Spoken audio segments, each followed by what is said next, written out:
الحمد لله الذي نزل الفرقان على عبده ليكون للعالمين نذيرا ولمن استمسك به هدى ونورا والصلاة والسلام على من أرسله الله بالهدى والبينات سراجا منيرا نبينا محمد بن عبد الله وعلى آله وصحبه ومن اهتدى بهديه واستنى بسنته ودعا بدعوته إلى يوم الدين أما بعد فإن أصدق الحديث كتاب الله وخير الهدي هدي محمد صلى الله عليه وسلم وشر الأمور مهدفاتها فإن كل مهدفة بدعة وكل بدعة ضلالة وكل ضلالة في النار amma ba'adu. Godiya ta tabbata ga Allah tabaraka wa ta'ala da dukkan wani dangi na yabo, mamallakin kowa da komai gaba daya wanda ya sake kaddara haduwar mu a wannan yammaci na ranar Laraba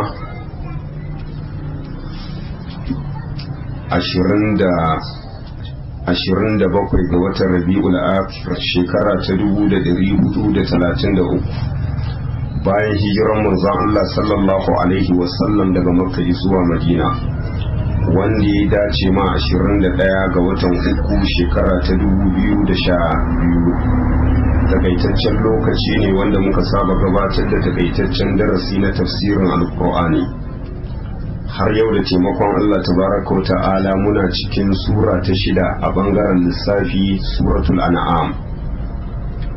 Darasi da ya gabata mun tsaya ƙarshen aya ta 153, wanda ita wannan aya tana daga cikon wasiya 10 wadda Ubangiji tabaraka wa ta'ala ya gabatar ma bayansa muminai, kamar yanda kasancewar ita daman galibin suratul an'am abinda ta kunsa shine wato dalilai ne waɗanda suke na tabbatar da tauhidi ga Ubangiji tabaraka wa ta'ala, ma'ana kaɗaitar shi a cikin ibada. Kalla ka samu aya daga cikin ayoyin suratul an'am face tana magana ne akan abin da ya shafi tauhidi, wanda da kasancewar nuna rashin hankali da wauta na mushrikai wanda manzon Allah sallallahu alaihi wasallama ya same su, wanda kasancewar ba ma suratul an'am ba, alqur'ani gaba ɗayansa kamar yadda malamai suka yi bayani, yana bayani ne gaba ɗayansa ma'ana akan tauhidi. An gane ko? Gaba ɗayan alqur'ani babu aya daga cikin ayoyin alqur'ani face tana bayani ne akan tauhidi, in ma kasancewar cewa ku yi kaza ko kuma kar ku yi kaza, wannan kenan abu ne wanda yake karkashin tauhidi, ko bayani dangane da sakamakon waɗanda suka kaɗaita Ubangiji tabaraka wa ta'ala a cikin ibada, kuma da bayani dangane da mummunan sakamako ga waɗanda suka haɗa bautar Allah da wani. Cikon wasiyar dai shine Ubangiji ta'ala ke cewa wa anna hadha sirati mustaqiman fattabi'uhu wa la tattabi'us subula fatafarraqa bikum an sabilihi dhalikum wasaqum bihi la'allakum tattaqun. Ubangiji ta'ala yake cewa wa anna hadha sirati mustaqiman fattabi'uhu, lalle wannan shine tafarki na wanda yake madaidaici. Tafarkin Ubangiji tabaraka wa ta'ala kamar yadda bayani ya gabata tun a fadarsa ihdinas siratal mustaqim, wato shine addinin musulunci, tare da cewa wasu malamai suka ce alkur'ani, wasu suka ce manzon Allah sallallahu alaihi wasallama shi ake nihi da as-siratul mustaqim. To gaba ɗaya cikin maganganun nan dai babu cin karo da juna, domin musuluncin dai ba kowa ya zo da shi ba illa manzon Allah sallallahu alaihi wasallam, kuma iya abinda manzon Allah sallallahu alaihi wasallama yake kira zuwa gare shi shine wannan musulunci, wanda kuma musuluncin gaba daya wato shine alkur'ani kenan. Abin da ke cikin alkur'ani shine musulunci da abin da ke cikin sunna ta manzon Allah sallallahu alaihi wasallam. Shine yace wa anna hadha sirati mustaqiman fattabi'uhu, wannan shine tafarki na wanda yake madaidaici fattabi'uhu ubangiji ta'ala ya ce ku bi shi. A nan an yi ifradikin wato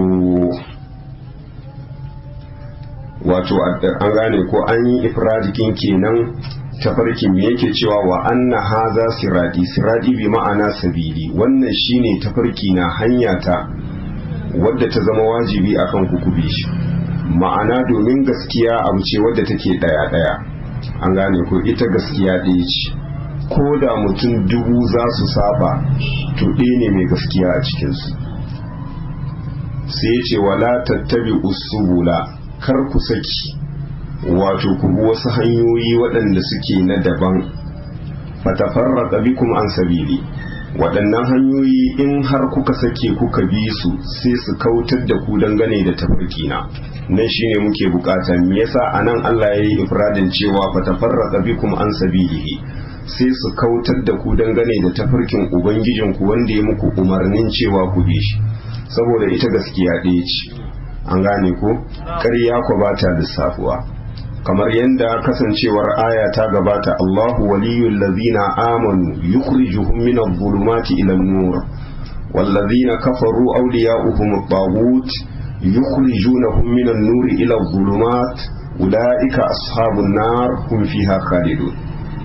yace ubangiji ta'ala shine majibincin lamarin waɗanda suka yi imani, yukhrijuhum min adh-dhulumati ila an-nur, ubangiji ta'ala shi ke fitar da su daga cikin duhwai wato zuwa haske wanda yake daya kasancewar duhwai anan saboda hanyoyin bata yawa gare su. Idan ka dauki misali mushrikai, akwai wanda ke bauta ma rana, akwai wanda ke bauta ma wata, akwai wanda ke bauta ma tauraro, akwai wanda ke bauta ma mala'iku, akwai wanda ke bauta ma wani icce ko wani dutse ko wani salihin bawa daga cikin salihan bayi. Amma kasancewar ibada tabbatacciya ibada ce daya shine kadaita ubangiji tabaraka wa ta'ala da ibada. Don haka yace yukhrijuhum min adh-dhulumati ila an-nur, sai yace wallazina kafaru awliya'uhum at-taghut yukhrijunahum min an-nuri ila adh-dhulumat ulaika ashabun nar hum fiha khalidun. wanda kuma ya gabata a farkon wannan sura, alhamdulillahi allazi khalaqa as-samawati wal arda, sai ce wa ja'ala adh-dhulumati wan nura, wa ja'ala adh-dhulumati wan nura. Nan kaga sai aka yi jam'in zulumat saboda bata yawa gare ta, amma sai aka ce wan nura da haske, kenan domin ita gaskiya abu ce daya. Don haka anan yace wala tattabi usula, kar ku sake ku bi wasu hanyoyi, fatafarraqa bikum an sabili, sai su karkatar da ku wato dangane da tafarkin ubangiji tabaraka wa ta'ala, ma'ana ku bauɗe ku kama hanyar shanu. Wata rana manzon Allah sallallahu alaihi wasallam, kamar yadda hadisi ke cikin musnad na al-Imam Ahmad, riwaya ta Abdullahi dan Mas'ud, wanda Sheikh Nasir ya hassana hadisin a cikin littafin sa ta'aliqat da ya akan al-Mishkat. Manzo Allah sallallahu alaihi wasallama yayi wani babban kurtu, sannan sai ya kuma kankanan kurtu a gefensa dama da hauni. Idan aka ce kurtu a Hausa kenan shine tire haka wanda ake. Manzo Allah yayi katon zane haka a dama da hauni, sai yayi kankanan zane. Manzo Allah sai ya ce da sahabbai, wannan babban kurtu da kuke gani shine tafarkin ubangiji tabaraka wa ta'ala wanda yace ku bi.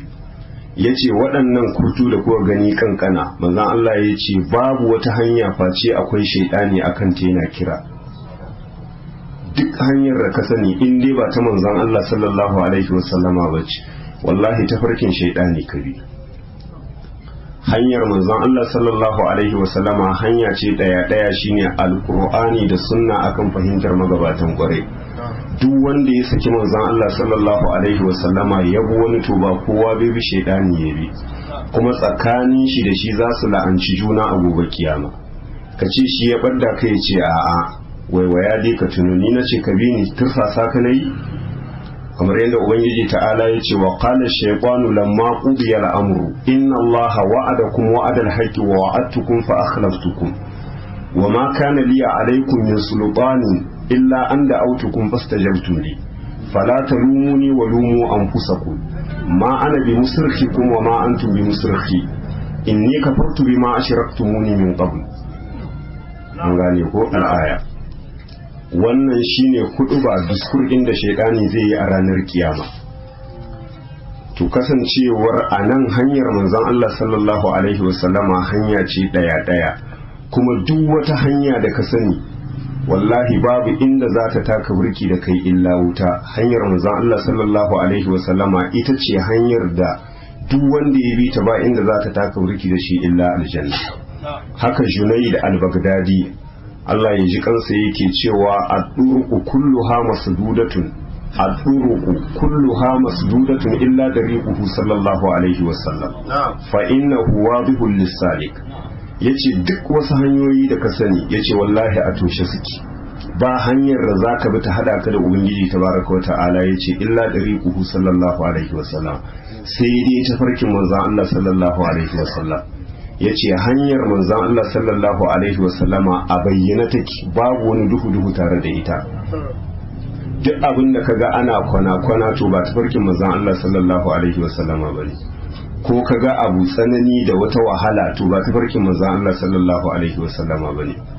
dan haka manzon Allah sallallahu alaihi wasallama daga cikin hudubar da ya masu habbai manzon Allah yake cewa taraktukum ala mahajjatin bayda lailuha ka nahariha la yazibu anha illa halik. manzon Allah ya ce na bar ku akan tafarki wanda yake tsarkakekke, wanda yake fari kal, babu wani duhu tare da shi. manzon Allah ya ce tafarkin da na bar ku akan shi, manzon Allah yake cewa daransa yanda ka san kamar yinin shi yake, ma'ana ba bambanci tsakanin dare da yini. alqur'ani abu ne wanda yake a bayyana da sunna, ba wanda ke karkace ma tafarkin manzon Allah sallallahu alaihi wasallama ba ce halakeke. duk wanda kaji ana manzon Allah ya ce yana wane ya ce to wallahi ya kama hanya ta halaka. haka al-Imamu Ahmad yake cewa duk wanda ya mai da sunna ta manzon Allah sallallahu alaihi wasallama domin fadar wani to yana kan gaba ta halaka. abin da ya rage masa da wuta kawai shine mutuwa ya huta. to dan haka wannan umarni ne Allah ya mana ga tafarkinsa wanda manzon Allah sallallahu alaihi wasallama ya zo ya shata mana shine alqur'ani da sunna, wanda matukar ni ruko da alqur'ani da sunna ba za mu bace ba. haka yake cewa taraktu fikum amrayn lan tadillu ma in tamassaktum bihima kitaballahi wa sunnati aw kama qala. manzon Allah yace na bara muku al'amura biyu, matukar kun yi ruko da su manzon Allah yace ba za ku bace ba har abadan abada. yace alqur'ani da sunnata. shine yace zalikum wasaqu bihi la'allakum tattaqun. wannan bin tafarki wanda yake madaidaici yana daga cikin abin da ubangijinku ya muku wasiya, ya gargade ku don ku kare kanku dangane da azabar shi a gobe kiyama. ba don komai ba Allah ya ce mu bi wannan tafarki, don bin tafarkin shine zai zame mana garkuwa da shiga wuta a gobe kiyama. أعوذ بالله من الشيطان الرجيم. قال الله تبارك وتعالى ثم آتينا موسى الكتاب تماما على الذي أحسن وتفصيلا لكل شيء وهدى ورحمة لعلهم بلقاء ربهم يؤمنون وهذا كتاب أنزلناه مبارك فاتبعوه واتقوا لعلكم ترحمون أن تقولوا إنما أنزل الكتاب على طائفتين من قبلنا وإن كنا عن دراستهم لغافلين أو تقولوا لو أنا أنزل علينا الكتاب لكنا أهدى منهم فقد جاءكم بينة من ربكم وهدى ورحمة فمن أظلم ممن كذب بآيات الله وصدف عنها سنجزي الذين يصدفون عن آياتنا سوء العذاب بما كانوا يصدفون. Ubangiji ta'ala ke cewa sun ma'ataina Musa kitaba, sannan mu ne muka ba annabi Musa alaihi salam littafi na attaura. alkitabu a nan al'alif wallam a nan kenan littari, me ake nihi kenan shine wato littafin attaura wanda Ubangiji ta'ala ya ba annabi Musa alaihi salam. a nan summa ba ta fa'idantar da mu wato a tartibu zamani, abinda take fa'idantar da mu nan shine wato a tartibul ikhbari. ba ana nihin cewa sai da aka ba manzon Allah sallallahu alaihi wasallama alqur'ani sannan aka ba annabi Musa at-taura. An gane ko a kasancewar tsakanin manzon Allah sallallahu alaihi wasallama da annabi Musa wato akwai tazara wadda take mai yawa, sai da aka ba annabi Musa alaihi salam at-taura sannan ubangiji ta'ala ya ba wato annabi Muhammad salawatullahi wa salamuhu wa barakatuhu alaihi wannan gagaraba daukin littafi shine alqur'ani. Kenan a nan wajen ba da labari ne aka zo da summa, amma ba dan tana nihin cewa zamanin da aka ba manzon Allah alqur'ani ya gabaci zamanin da aka ba annabi Musa at-taura. Shine yace thumma ataina Musa al-kitaba, sannan mu ne muka ba annabi Musa littafin at-taura tamaman alal ladhi ahsana, wato dan cika albarka da karamci wato ga wanda ya kyautata alaka tsakaninsa da ubangijin shi, ma'ana wanda ya zamanto kenan mai kyautata aiki tsakanin shi da ubangijin shi tabaraka wa ta'ala. Kenan wannan Allah yana gora ma wato mutanen annabi Musa waɗanda suka yi imani da su. Ubangiji ta'ala ya ba annabi Musa wannan littafi na at-taura ba dan komai ba sai dan cika wato shine kenan rahamarsa da karamcin shi ga duk wanda ya kyautata tsakanin shi da ubangiji tabaraka wa ta'ala, ya gaskata annabi Musa a matsayin manzo ya bauta ma ubangijinsa. Kuma alallazi ahsana za ta iya daukan cewa shi annabi Musa alaihi salam ake nufi. An gane ko?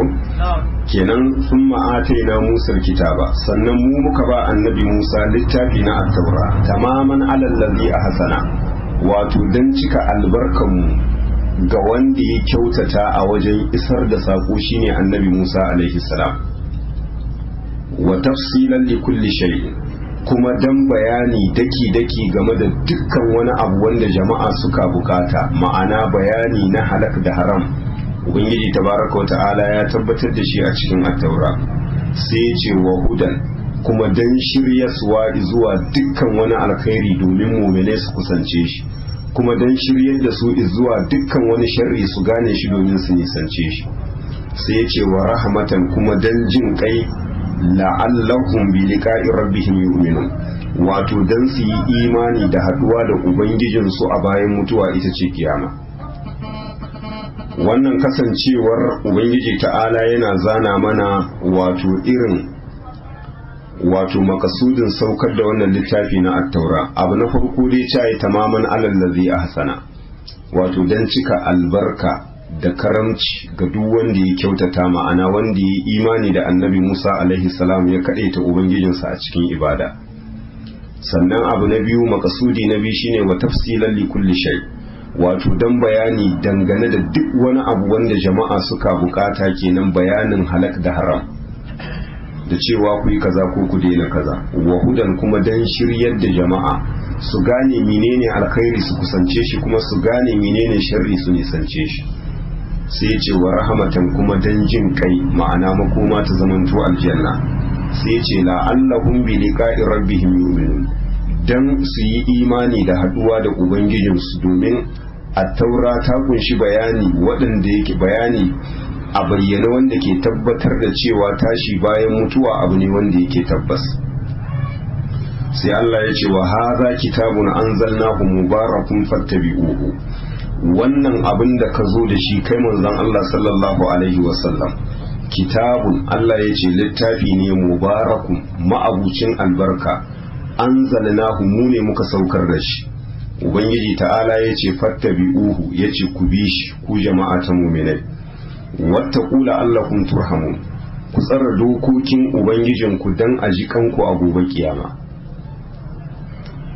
Wannan kuma abu ne wanda yake ya yawaita a cikin alkur'ani, su da yawa ubangiji ta'ala yakan hada tsakanin alkur'ani da attaura a wajen ambatu, wanda aya ta gabata kafin haka shine fadar Allah subhanahu wa ta'ala wa ma qadarullaha haqqa qadarihi idh qalu ma anzala Allahu ala basharin min shay qul man anzala alkitaba alladhi ja'a bihi Musa nuran wa hudan lin-nas taj'alunahu qaratisa tubdunaha wa tukhfuna kathira wa ullimtum ma lam ta'lamu antum wala aba'ukum qulillahu thumma dharhum fi khawdihim yal'abun wa hadha kitabun anzalnahu mubarakun musaddiqul ladhi bayna yadayhi wa litunzira ummal qura wa man hawlaha wal ladhina yu'minuna bil akhirati yu'minuna bihi wa hum ala salatihim yuhafizun.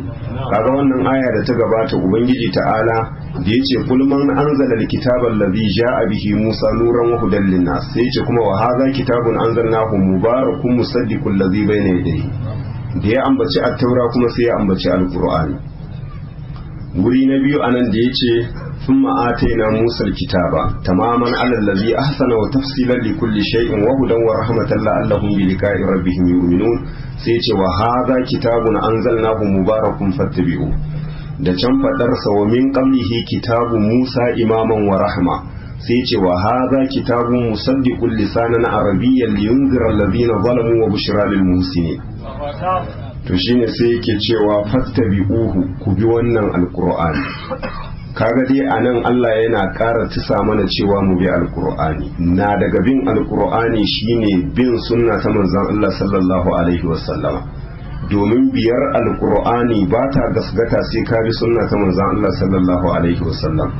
Duk wanda yayi da'awar cewa shi mai bin alqur'ani ne ya mai da sunna ta manzon Allah sallallahu alaihi wasallama gefe, wallahi tacaccen makaryaci ne ba alqur'ani bai ke bi. Da shi da alqur'ani sun yi hannun riba.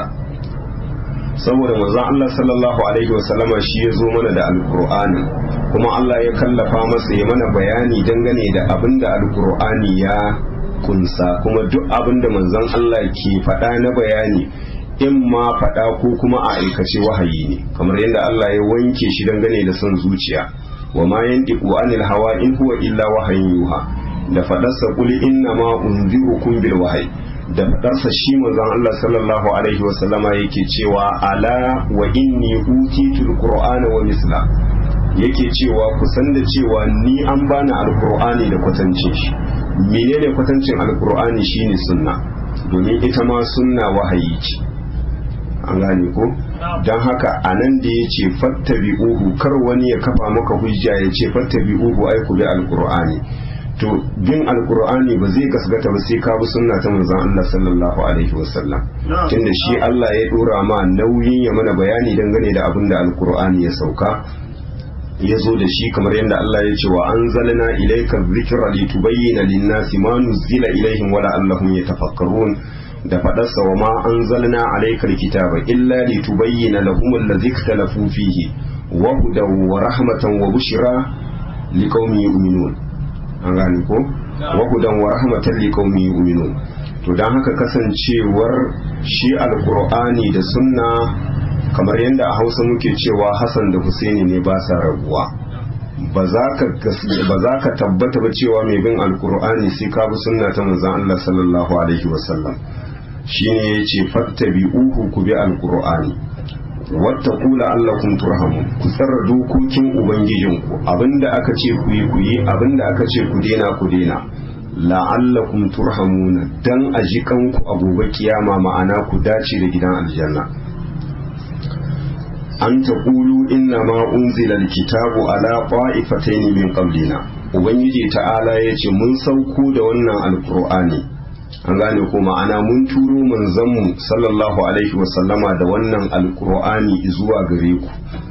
an taqulu inna ma unzila alkitabu ala qa'ifatayn min qablina, dan kar ku kafa mana hujja a ranar kiyama, an gane ko, an taqulu ai li alla taqulu, ko kuma karahata an taqulu, dan kar ku je ku faɗa, kamar yadda ya gabata makamancin sa yubayyinu Allahu lakum an tadillu ai alla tadillu, shine yace an taqulu inna ma unzila alkitabu ala qa'ifatayn min qablina, dan kar ku kafa mana hujja ku faɗa a ranar kiyama ku ce ai yanda al'amarin yake, an saukar da littafi na musamman ga jama'u biyu waɗanda suka gabace mu, ma'ana su ne yahudu da nasarawa, min qablina gabaninmu, wa in kunna an dirasatihim lagafilin, lalle mu ko mun zamanto maraukana dangane da kautunsu da suke ma littattafansu, ma'ana karanta littattafansu da suke, mu mun zamanto maraukana, saboda mu ba mu iya rubutu ba balantana karantawa, kuma ba mu iya bayaransu, an gane ko? shine Allah ya ce kenan dan kar ku faɗa ku ce an saukar da littafi ga jama'u biyu waɗanda suke gabaninmu Yahudu da Nasara. Allah ya ce dan haka muka turo da wannan alkur'ani zuwa gare ku. Wa in kunna an dirasatihim lagafilin, dan kar ku ce mu ai hakika mun zamanto maraukana dangane da karantawar da suke ma littafin su, domin da yaran su ne aka saukar da littafi, mu kuma ummiyu ne ba mu iya rubutu ba balantana karantawa. To dan haka muka turo manzon mu sallallahu alaihi wa sallama da littafi na musamman, wanda littafin kuma da yaran da kuke magana da shi ya sauka, shine larabci. Ubangiji ta'ala ya ce auta ƙulu ko kuma ku faɗa ku ce lau anna unzila alaina alkitabu, da a ce mu aka saukar ma littafi kamar yadda aka saukar ma Yahudu da Nasara, lakunna ahada minhum, ai da mun zamanto mafi shiryuwa game da su, ma'ana da mun fi su shiryuwa inda a ce mu aka saukar ma. Allah ya ce to mun turo da wannan alkur'ani dan kar ku yi irin wannan magana ku ce lau anna unzila alaina alkitabu, lau anna unzila alaina alkitabu, da a ce mu aka sauko ma littafi la kunna ahada minhum, ai da mun zamanto mun fi su shiryuwa. Allah ya ce faqad ja'akum bayyinatu min rabbikum, tabbas hujja mai gamsarwa daga wajen ubangijinku ta zo muku, shine alqur'ani, wa hudan wato kuma da shiriya, an gane ko haske maganin duhu kenan. Alkur'ani shi zai nuna maka hanya ta kwarai, ya nuna maka hanya ta banza, ya nuna maka sakamakon wanda ya bi hanya ta kwarai, ya nuna maka mummunan sakamakon duk wanda ya kauce mata. Wa rahama, kuma alkur'anin nan rahama ne ga mu'minai. Ubangiji ta'ala ya ce faman azlamu, babu mafi zalunci mimman kazzaba bi ayatin lahi, sama da mutumin da ya karyata ayoyin ubangijinsa wa sadafa anha ya bujire musu. Ma'ana babu azzalimi sama da mutumin da ya bujire ma ayoyin ubangiji tabaraka wa ta'ala ya karyata su. Ubangiji ta'ala ya ce sanajizil ladina yasdifuna an ayatina su al'azabi bima kanu yasdifun, da sannu za mu sakauta ma waɗanda suke bujire ma ayoyinmu wato da mummunan sakamako bima kanu yasdifun, a sanadiyar abinda suka kasance suna bujirewa a karan kansu kuma suna bujirar da jama'a. An gane ku? A nan kasancewar wato Ubangiji ta'ala na nuna mana faɗin iliminsa, domin sanin Ubangiji tabaraka wa ta'ala sani ne wanda yake da faɗin gaske, wanda ba shi da iyaka, wanda ya san abin da ya wuce, ya san abin da ake ciki, ya san abin da zai zo nan gaba. Abin da zai zo nan gaba Allah ya san yaya zai kasance. Nan Allah yana ba mu labarin wai inda bai turo manzon shi sallallahu alaihi wasallama da alkur'ani zuwa wannan al'umma, to ga irin hujjar da za su ba Allah a gobe kiyama, wanda akan irin wannan hujja rantsuwa ma suka yi, kamar yadda yake can cikin suratu Fatir. Ubangiji ta'ala yake cewa wa aqsamu billahi jahada aymanihim la in ja'ahum nadhirun la yakununna ahada min ihdal umam falamma ja'ahum nadhirun ma zadahum illa nufura istikbaran fil ardi wa makara sayyi wa la yahiqul makru sayyi'u illa bi ahadi. al-aya. Ubangiji ta'ala yake cewa mushrikai sun yi rantsuwa da Allah matukar rantsuwa, suka ce la in ja'ahum nadhirun, in har mai gargadi ya zo musu, la yakununna ahada min ihdal umam, wato za su zamanto mafi shiryuwa dangane da ɗayan waɗannan al'ummu, ma'ana yahudu da nasara. Ubangiji ta'ala ya ce falamma ja'ahum nadhirun, lokacin da mai gargadi ya zo musu shine manzon Allah sallallahu alaihi wasallama, ma zadahum, galgadin da yake musu ba abin da ya dada musu illa nufura, face ne santar gaskiya kawai, istikibaran dan girman kai da nuna isa a ban ƙasa da kuma mummunan makirci, shine ya hana su karbi wannan gaskiya. don haka a nan ubangiji ta'ala ya ce inda a ce ba mu turo manzon Allah da wannan littafi to ga abin da za su faɗa, an gane ko su ce inna ma unzila alkitabu ala da'ifatayn min qablina, ai kadai ayin da al'amarin yake an saukar da littafi ga wasu jama'u biyu waɗanda suke gabanin mu sune yahudu da nasara, wa in kunna an dirasatihim la gafilin, lalle mu ai mun zamanto maraukana dangane da karantawar da suke ma littafin su, domin da yaran su ne muku ba ma fahimtar yaran su, mu kuma hallu jahilan larabawa ne ba mu iya rubutu ba balantana karatu. aw taqulu law anna unzila alaina alkitabu, ko kuma ku ce da a ce mu aka saukar ma littafi ai da mun zamanto mafi shiryuwa game da su. Allah ya ce to faqad ja'akum bayyinatu min rabbikum, tabbas hujja gamsassa mai gamsarwa daga wajen ubangijin ku tazo shine alqur'ani. An gane ku? To wannan kasancewar sunna ce ta ubangiji tabaraka wa ta'ala kamar yadda bayani ya gabata. Allah bai ya hallaka jama'a sai Allah ya bayyana musu gaskiya, sai Allah ya turo da manzo ya yi galgadi, in sun kiya sannan Allah ya hallakar da su, kamar yadda ya ce wa ma kunna mu'azzibina hatta na ba'asa rasula, ba mu zamanto ba masu azabtar da wasu jama'a sai mun turo da manzo, in ya yi galgadi in sun kiri sun bijire sannan mu saukar da azabar mu. dan haka yace walaula an tusibahum musibatun bima qaddamat aydihim laqalu rabbana laula arsalta ilaina rasulan fanattabi'a ayatika wa nakuna minal mu'minin.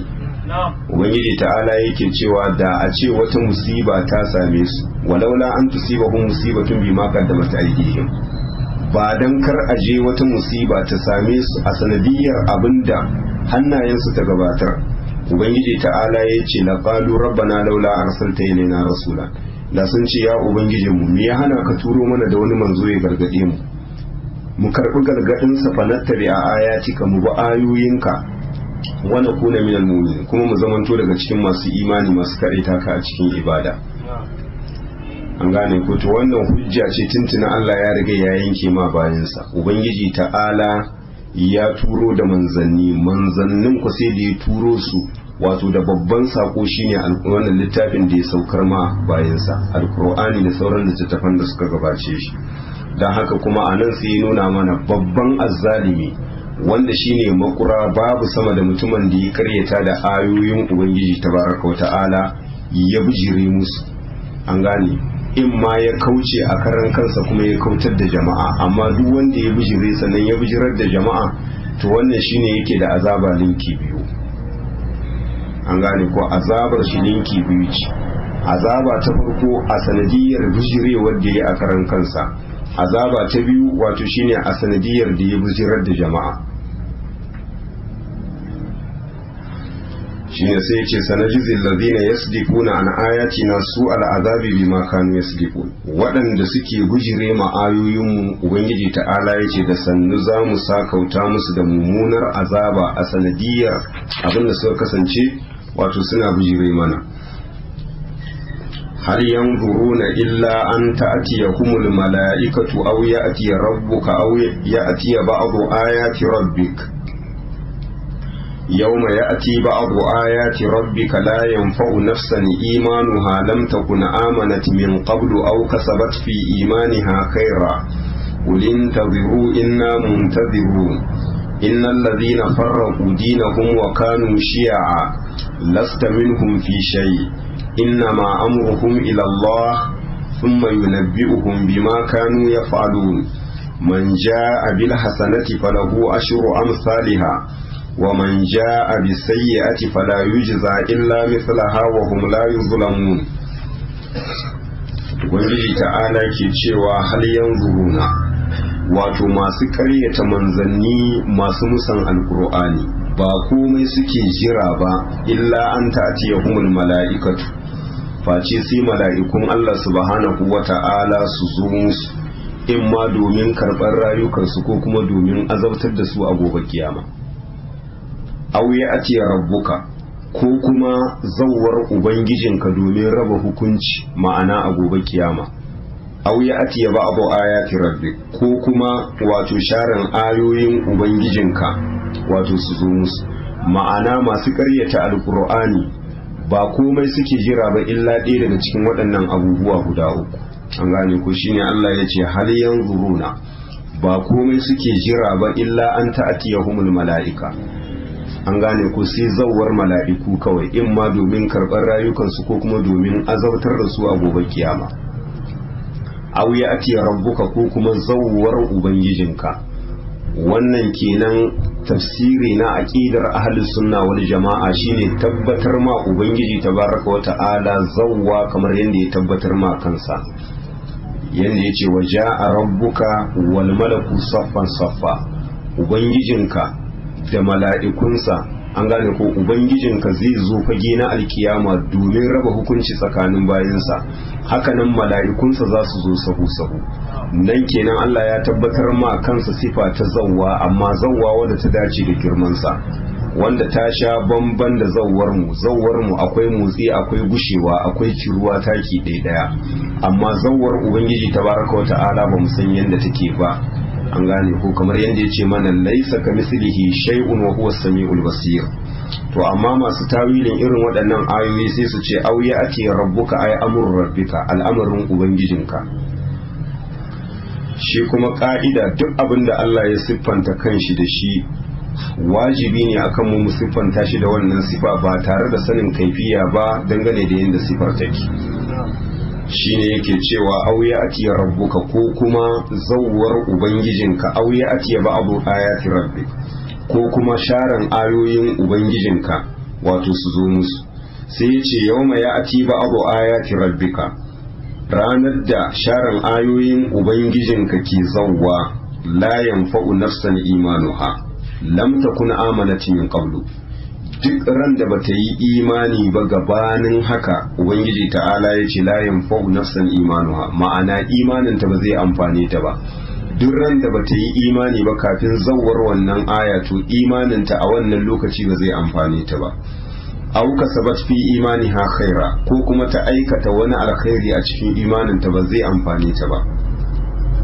An gane ko ma'ana duk wanda bai yi imani ba kafin zawwar wannan aya, ko kuma bai aikata ba wani aiki na kwarai kafin zawar wannan aya sai bayan bayyana ciki, ko ya aikata aiki na kwarai ba zai amfane shi ba, ko ya yi imani imaninsa ba zai amfane shi ba. Ubangiji ta'ala ya ce kulin taziru inna muntaziru, ce da su ku yi jira dangane da abin da zai same ku, inna muntaziruna, mu ma masu jira ne dangane da musibar da za ta sauka a kanku, muna jiran mu ga yaya Allah zai aikata da ku a gobe kiyama. Sharan ayoyin ubangiji tabaraka wa ta'ala wato shine hudowar rana daga yamma, kamar yadda manzon Allah sallallahu alaihi wasallam a hadisi sahihi wanda na cikin Muslim, Abu Huraira Allah ya kara masa yadda ke cewa naji manzon Allah sallallahu alaihi wasallama na faɗa cewa salasun idza kharajna la yanfa'u nafsan imanuha lam takun amanat min qablu aw kasabat fi imaniha khaira. Wato abubuwa guda uku idan suka rigai suka bullo, manzon Allah yake cewa duk wata rai wadda bata yi imani ba gabanin haka, to imaninta ba zai amfane ta ba, kuma duk wani alkhairi da za ta aikata ba zai amfane ta ba. Farko manzon Allah sai ya ce dajjal, an gane ko shine dajjal wanda a Hausa ake cewa dujal, amma abin da yake daidai a larabci shine ad-dajjal. Idan aka ce ad-dajjal sigatul mubalaga ne, ma'khuzun ne min ad-dajil. Idan aka ce ad-dajilu wato ita ce ƙarya, dajil makaryaci, dajjal tacaccen makaryaci. Abu na biyu manzon Allah ya ce ad-dabba, wato wata dabba wadda za ta fito a ƙarshen duniya, wadda za ta bambanta tsakanin 'yan aljanna da 'yan wuta. Sannan aya ta uku shine yace dulu shamsi min magribiha, hudowar rana daga mafadarta. An gane ko sabanin kenan ɗabi'a da al'ada, yanzu rana tana hudowa ne daga gabas ta yamma, to idan alkiyama ta zo kusa rana za ta canza mahuda sai ta ringa hudowa daga yamma ta yi gabas. Waɗannan uku su ne manzon Allah ya ce su ne ake kira da sharan ayoyin ubangijinka, wanda in suka riga suka bayyana to ba maganar cewa imanin mai imani ya amfane shi a wannan lokaci wanda bai yi imani kafin haka. Wanda waɗannan ukun wato suna daga cikin manya-manyan alamomin tashin alkiyama guda tara, wanda manzon Allah sallallahu alaihi wasallama ya bayyana su a cikin hadisi sahihi, wanda ɗaya bayan ɗaya daga ɗaya ta bullo to ɗaya bayan ɗaya za su biyo, wanda shi kasancewar bayan su da ƙarshe dai hudowar rana, wanda na cikon ƙarshen shine kasancewar wato shine wuta wadda za ta hudu daga cikin wato shine wani birni daga cikin biranen Yaman, an gane ko wato shine Adin. daga cikin tsake-tsakin birnin wutar za ta fito. Wannan wuta manzo Allah sallallahu alaihi wasallam yake cewa za ta zagaye duniya duk inda bayi suke sai ta kora su fagen alkiyama. manzo Allah ya ce tabitu ma'ahum haisu batu wa taqilu ma'ahum haisu qalu. Inda mutane suka yada zango domin a yi bacci, ita ma wutar sai ta koma gefe ta yi bacci. Inda suka yada zango domin bacci rana, ita ma sai ta yada zango ta yi bacci. Haka za ta zagaye duniya gaba ɗaya sai ta tattara jama'a. To a nan kasancewar ashe karɓan tuba yana da lokaci, in wannan lokaci ya riga ya ƙure to duk mutumin da ya tuba Allah ba zai karɓi tubansa ba. An gane ko shine kenan hudowar rana daga yamma, kamar yadda hadisi ne sahihi Safwan ibn Assal Allah ya kara masa yadda yake cewa manzon Allah sallallahu alaihi wasallama yana faɗa mana cewa akwai wata kofa da Allah ya halicce ta tun a ranar da ya halicci sammai da kasai. Wannan kofa tana wajen Sham, daga wannan wato kyauranta, ma'ana daga wannan gaba zawwa nan mahayi zai yi tafiya shekara 70 faɗin kofar kadai. Ubangiji ta'ala ya buɗe wannan kofa domin karɓar tuba na bayansa. Wannan kofa kuma ba za a rihe ta ba sai rana ta fara hudowa daga yamma. Idan rana ta fara hudowa daga yamma, a ran nan Ubangiji ta'ala zai kulle wannan kofa, duk wanda ya tuba ba za a karɓi tubansa ba. Wanda bayani ya gabata akan wato lokaci na karban tuba tun a fadar Allah subhanahu wa ta'ala, innamat tawbatu 'ala Allahi lil ladzina ya'maluna su'a bi jahalatin thumma yatubuna min qaribin wa ulaika yatubu Allahu 'alaihim wa kana Allahu aliman hakima. wa laysat at-tawbatu lil ladzina ya'maluna as-sayyi'ati hatta idha hadara ahaduhum al-maut qala inni tubtu al-an wal ladzina yamutuna wa hum kuffar ulaika a'tadna lahum 'adaban alima. Wanda kuma na uku shine kasancewar can da ubangiji ta'ala ke cewa falamma ra'au ba'sana qalu amanna billahi wahdahu wa kafarna bima kunna bihi mushrikeen falam yaku yanfa'uhum imanuhum lamma ra'au ba'sana al-aya. Kenan mutumin da ya shiga cikin halin fitar rai, in ya tuba Allah bai karɓi tubansa. Kafin mutum ya shiga fitar rai, in ya tuba Allah zai karɓi tubansa. Don haka hadisi ne sahihi, manzon Allah yake cewa inna Allah ta'ala yaqbalu tawbatal abdi ma lam yughargir. Allah na karban tuban bawa matukar bai kai gargara ba. Duk mutumin da ya shiga cikin halin fitar rai, ko ya tuba Allah ba zai karbi tubansa ba. Hali na biyu, mutumin da yake shashanci sai da ya ga azabar Allah ta sauka, idan ya tuba shi ma Allah ba zai karbi tubansa ba, kamar yadda Allah bai karbi tuban Fir'auna ba. Lokacin da teku ya ruho masa ya ce amantu billazi, yake cewa amantu billazi yake cewa hatta idza adraka hulagaraku qala amantu bil, yake cewa ubangiji ta'ala yace wajawazna bi bani isra'ila al-bahra fa atba'ahum fir'aun wa junuduhu baghyan wa adwa hatta idza adraka hulagaraku قال آمنت بالذي آمنت به بنو إسرائيل وأنا من المسلمين الآن وقد عصيت قبل وكنت من المفسدين. lokacin da teku ta ruho masa ya ce ya yi imani da abin da banu Isra'ila suka yi imani da shi shine Ubangiji ta'ala, kuma ya ce ni ina daga cikin masu miƙa wuya da ji da bi ga Ubangiji tabaraka wa ta'ala. Allah ya ce masa al'ana a yanzu ne za ka yi imani wa kada asaita, bayan ka saba mana qablu gabanin haka wa kunta minal mufsidin, ka kasance daga cikin masu yada banna a ban kasa. Dan haka waɗannan muriki lokaci ne uku: hudowar rana daga yamma, in ta hudu ba a karɓan tuba mai tuba. Hali na biyu, mutum idan ya shiga gargara, ma'ana ya shiga halin fitar rai, in ya tuba Allah ba zai karɓi tubansa ba. Hali na uku, lokacin da azabar Allah ta ruho masa za ta damke shi, ko ya tuba Allah ba zai karbi tubansa ba. Al'umma ce daya wanda azaba ta sauka suka tuba Allah ya karbi tubansu, sune mutanen annabi Yunus. kamar yana ubangiji ta'ala ke cewa fa laula kanat qaryatun amanat fa nafa'aha imanuha illa qauma yunus lamma amanu kashafna anhum azabal khizi fil hayati dunya wa mata'nahum ilahi.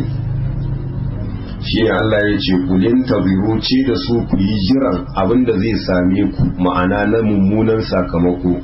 inna muntaziruna, mu ma masu jira ne dangane da abinda ubangiji ta'ala zai aikata da ku a gobe kiyama.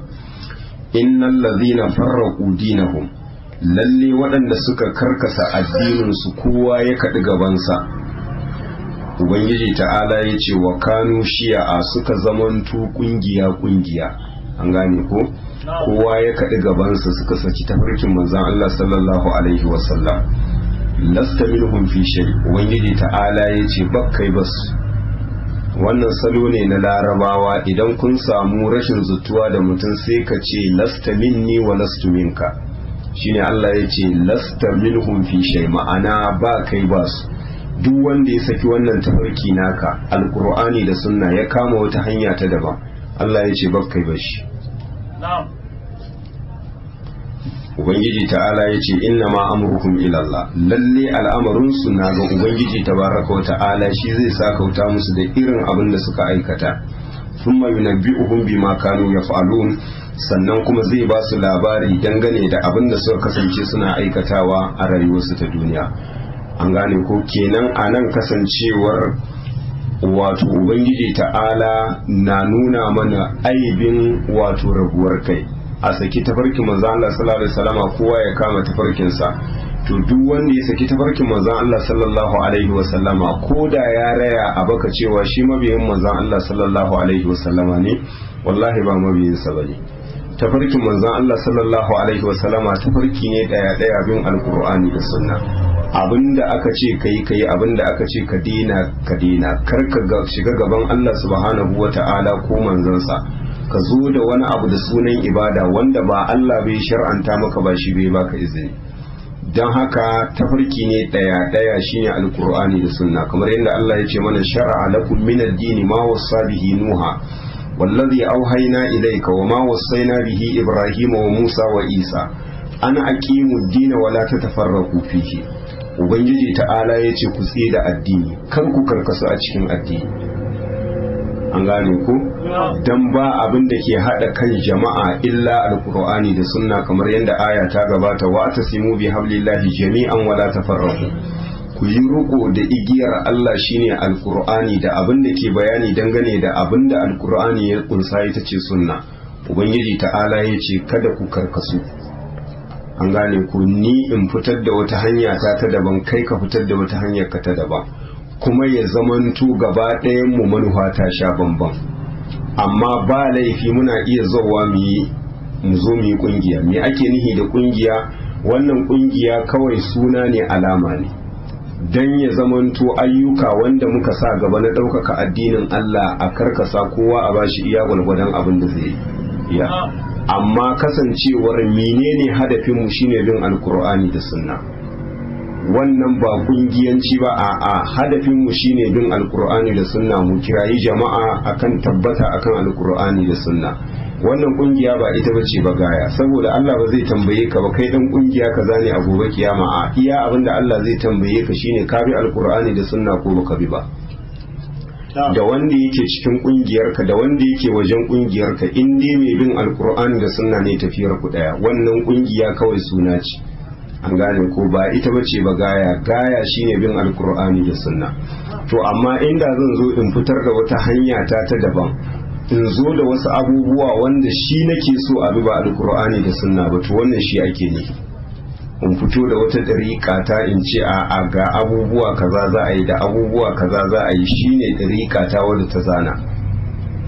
wanda kuma ya ci karo da alkur'ani da sunna to waɗannan su ne ƙungiyoyi da jama'u wanda ubangiji tabaraka wata'ala ya haramta mana amma ƙungiya wadda da ita da babu ita duk ɗaya kasancewar kawai an yi ta ne alama don kasancewar ya zamanto yanda za a karkasa aiki ya zamanto kai ka taro nan ni in taro nan domin kuma a can gaba hanya ta haɗa mu shine alkur'ani da sunna wannan shi ba abin zargi bane a cikin addini shine Allah ya ce innal ladhina farraqu dinahum lalle waɗanda suka karkasa addininsu kaga me ake nihi karkasa addini kai kana kira akan kaza shi yana kira akan kaza amma ni ina da kungiya mi nake kira alqur'ani da sunna kai kana da kungiya mi kake kira akan shi bin alqur'ani da sunna shi yana da kungiya mi yake kira abi shine alqur'ani da sunna duka hanyar mu daya duka hanyar mu daya gayan mu dai alqur'ani da sunna to amma wannan yana da kungiya wa yake kira yana kira abuwa ne shi wannan yana da kungiya wa yake kira shi ma abuwa ne wanda wannan nan ku abubuwan da suke kira ya saba ma alkur'ani da sunna to wannan su ne kungiyoyin da ubangiji tabaraka ta'ala ke bayani dangane da haramcinsu, wanda hadisi ya tabbata daga manzon Allah sallallahu alaihi wasallam. Manzon Allah yake cewa Yahudawa sun kasu kashi 71, yace Nasarawa sun kasu kashi 72, wannan al'umma da sannu za ta kasu kashi 73. manzon Allah sai yake cewa kullu hafin nari illa millatun wahida au kama kala. manzon Allah yace gaba ɗayan makomar su wuta, yace sai hanya ɗaya. sahabbai suka ce wacce ce hanya ɗaya ya rasulullahi? sai yace ma ana alaihi yawma wa ashabi, abinda nake kai a yau da ni da sahabbai na, wannan ita ce hanya ɗaya wadda za ta samu tsira a gobe kiyama. an gane ko? kaga kenan a nan duk wanda ya bi alkur'ani da sunna sau da kafa, wannan shine ya bi tafarkin manzon Allah sallallahu alaihi wasallam, kuma shine yake da garanti kin tsira a gobe kiyama. amma duk wanda ya mai da alkur'ani da sunna baya ya ki bin tafarkin manzon Allah sallallahu alaihi wasallama, to wannan yana daga cikin hanyoyi waɗanda suke na shaidani, wanda makomar su ita ce wuta. don haka ya ce ma ana alaihi yawma wa ashabi, abinda ni da sahabbai na muke kai a yau. manzon Allah da sahabbansa akan me suke alkur'ani da sunna. shine yace inna ma amruhum ila Allah, sanadi al'amarin su na ga ubangiji tabaraka wa ta'ala, thumma yunabbi'uhum bima kanu yaf'alun, sannan ubangiji ta'ala zai ba su labari dangane da abin da suka kasance suna aikatawa. sai yace man ja'a bil hasanati, duk wanda ya zo da kyaukyawan aiki, ma'ana shine imani, Allah ya ce falahu ashru amsalha, duk abin da zai aikata a rayuwarsa na duniya na lada, Allah ya ce yana da kwatancin shi so 10 a gobe kiyama, ma'ana Allah sai ya linka ma sakamakon lada so 10. wa man ja'a bis sayyi'ati, duk wanda ya zo da mummunan aiki kenan kafirci, ubangiji ta'ala ya ce fala yujza illa mislaha, ba za a sakauta masa ba face kwatancin wannan kenan makomar shi ita ce wuta. an gane ko jaza'an wifaqa, daidai abin da kai na kafirci shine iya gwargwadon sakamakon da Allah zai maka a gobe kiyama. wanda ya zo da aiki na lada kenan, ubangiji tabaraka wa ta'ala shi ko zai linka masa su 10. shine sai ya ce wa hum la yuzlamun, wato su bayi ba a zaluntar su. an gane ko ba a zaluntar su, mai laifi a ƙara masa laifi, ko kuma wanda yake wato mai lada a rage masa lada. iya abin da kai na aiki wanda yake na lada, fadala ta ubangiji tabaraka wa ta'ala sai ya lullunka maka. wanda ya aikata aiki wanda yake na sabo, bakin iya abin da ya aikata shine ubangiji tabaraka wa ta'ala zai sakauta masa. sai ya ce qul innani hadani rabbi ila siratin mustaqim dinan qiyaman millata ibrahima hanifa wa ma kana minal mushrikin قل إن صلاتي ونسكي ومحياي ومماتي لله رب العالمين لا شريك له وبذلك أمرت وأنا أول المسلمين قل أغير الله أبغي ربا وهو رب كل شيء ولا تكسب كل نفس إلا عليها ولا تذر وازرة وزر أخرى ثم إلى ربكم مرجعكم فينبئكم بما كنتم فيه تختلفون وهو الذي جعلكم خلائف الأرض ورفع بعضكم فوق بعض درجات ليبلوكم فيما آتاكم إن ربك سريع العقاب وإنه لغفور رحيم. dan za mu dakata insha Allah ta'ala, da fatan abin da muka faɗa daidai Allah ya ba mu ladan kuskuren da muka yi, Allah ya gafarta mana. Allahumma salli ala Muhammadin wa ala ali Muhammadin kama sallaita ala Ibrahim wa ala ali Ibrahim innaka Hamidum Majid. Allahumma barik ala Muhammadin wa ala ali Muhammadin kama barakta ala Ibrahim wa ala ali Ibrahim innaka Hamidum Majid. Subhanaka Allahumma wa bihamdika ashhadu an la ilaha illa ant astaghfiruka wa atubu